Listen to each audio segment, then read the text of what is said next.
It's the Heat, SIRIUSXM Mina SayWhat. It's Mina's house. I am so excited. I've been talking about this woman forever. Straight out of Nigeria, Africa's finest, Ayra Starr joining us. Woo! Girl, you are on fire. Welcome. Thank you. You look so pretty too. Thank you. You do your own hair and styling, or do you have someone who helps you with that? Not my phone being I do my own makeup sometimes, but I don't do my own hair. Yeah. So Ayra Starr, we're playing your songs, commas. I mean, I've been following you for a minute. I'm really happy to be talking to you. We're gonna get into your musical success in a bit, but I kind of want to rewind a little bit because, you know, when I first discovered you, I realized you were a teenager and you started really young and you went from modeling and transitioned into music. Can you talk about how you fell in love with music and what made you transition? Because you're very beautiful. Easily you can do both. So music was always my number one choice. I was gonna do music regardless. I just started to model on the side before music just to, get a bit, Money, right? Yes. But I was always gonna do music. I grew up around music. My family was a very musical, like inclined family. So I was always gonna do music was my number one. I was always gonna do music. Yeah. So congratulations. You got your very first Grammy nomination in the inaugural category, which they should have been had this category, but the African Music Performance category. How was that experience for you being nominated in a new category, being at the Grammys, being in LA, being around like Hollywood's A-list? Amazing, most amazing thing. See, I had the best time on the red carpet. I did every interview, I was like, I would do it. Yes, I would do it. I would do it, yes. I got to see Miley Cyrus perform. I got to see Beyonce. I got to see Beyonce. I got to see all these like amazing people that, I grew up listening to. And let me tell you about the time I had at the after parties. Oh, I misplaced my phone, literally, but like it was a good time. It was the best time ever. I had a great time. Did you dream that you would make it there? Like, was that a dream for you growing up, or was it a surprise that you welcomed? No, definitely. I dreamed. I always used to rehearse like my speech for when I do win like a Grammy or when I go to the Grammys. I always used to rehearse my speech in front of my mom. I'll be like, only thing, like it was just always a thing. I used to write my speech since I was like probably like 13. So yeah, I always knew.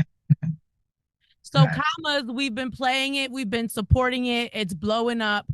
Talk to me about the song. And I love how all your music, you know, the really popular songs are all really positive. You're talking about getting to the bag and this money, being allergic to isoku. So like, talk to me about that and what that means. Break it down for me. Hey, you pronounce it very well. Girl, I think I was Nigerian in my other life. I'm telling you. I'm proud of you. You are Nigerian at this point. Give this woman a passport now. Very well with the accent and everything. So isokuso means I'm allergic to like gossip and like nonsense talk. Like Oh, allergic to like bad talk. Like you don't just move. Don't bring no bad talk to me. If you talk about me bad talk, I'm allergic to everything. So like all of that. So that's what isokuso means. so why do you think it's so catchy? It's been going crazy on TikTok and social media. What do you think about your music really attracts people to it? It's very high vibrational. Right. People will always be attracted to like high vibrational music that makes you feel good, especially with the world that we live in now. There's a lot happening that is, can be very like tiring to like the soul and your spirit. So you need something to lift you up, and like that's why I don't even do it purposely, but I just make music to make me feel better, and the whole world ends up like loving it. So it's amazing to see. I wanted to ask you, that's one of my questions for later. Like, intentionally, do you go in and say, I want to make positive music, or is it natural? And you just said it's just natural. It's just the Yeah, kind of very natural. It just music. comes. I just make music to make me feel good and like to distract me from like my problems and all of that. And just like music that makes me feel confident also. I'm confident, but sometimes you know how it is. We are all human. We get into our head sometimes. So I try to make music that makes me feel better. And everybody can relate to that. So the commas video or the lyric video, girl, you are giving sexy. Okay, you're giving hair, you're giving lips, you're giving like you're oozing sexuality. You got the sexy light, the glow. I've been following your career for a couple of years now, so I'm seeing this transition. You know, Mm-hmm. you're a little bit of a tomboy, which I really like. You know, I'm really attracted to that. But now we're seeing this sexier side of you, especially in this video. Can you talk about that transition for you as an artist? Yes, I feel like I'm still very much a little bit of a tomboy. Like my day to day like outfits are very much like, masculine. But I feel like the more I grow, the more I'm in touch with my feminine side, and I'm a bit more feminine now. I don't know. I'm just growing up.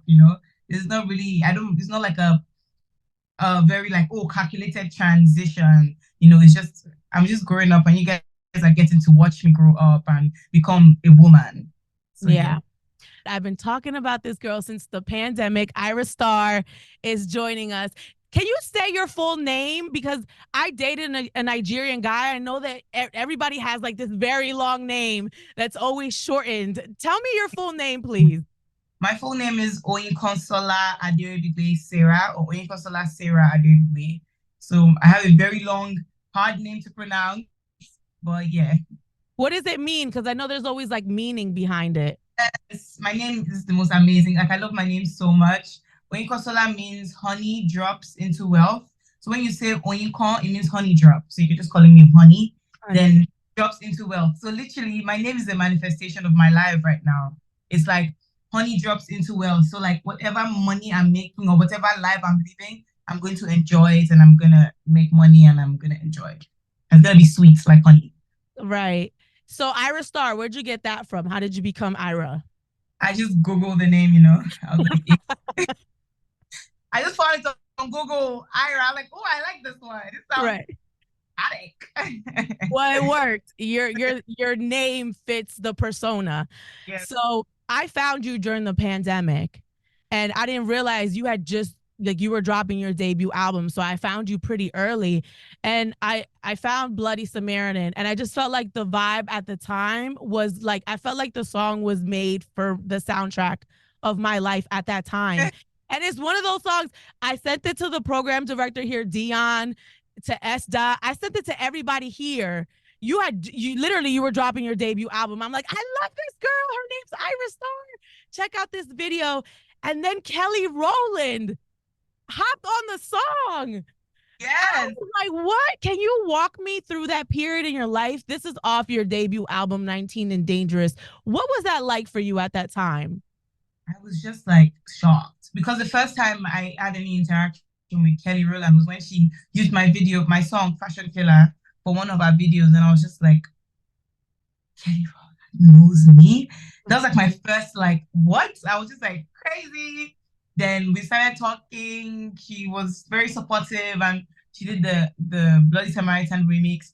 Her verse is one of the hardest verses that has ever been done in an Afrobeat record, ever, ever. She ate it up and she like was the sweetest person, gave me the best advice. We did a video. She did everything, like she supported me. It was the best thing ever.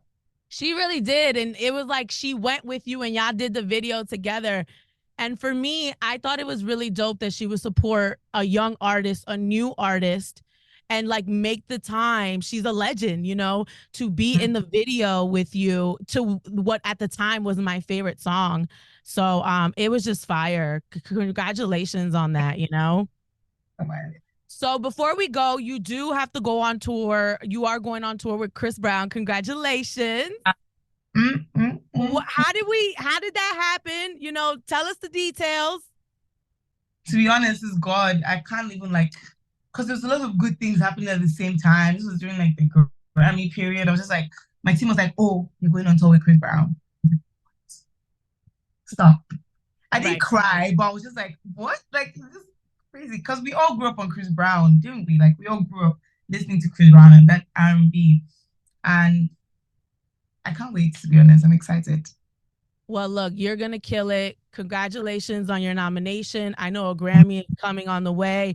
Rush, I think, broke like the YouTube record. Let me get this right. You are the youngest African female artist to surpass 100 million views on a single video in 5 minutes on YouTube. So Yes. Congratulations on all your success. Thank you so much, Ayra Starr. Can't wait to have you come in studio and then we can vibe and dance and have a good time. Blessings and Oh, congratulations. You're on the Heat, SiriusXM.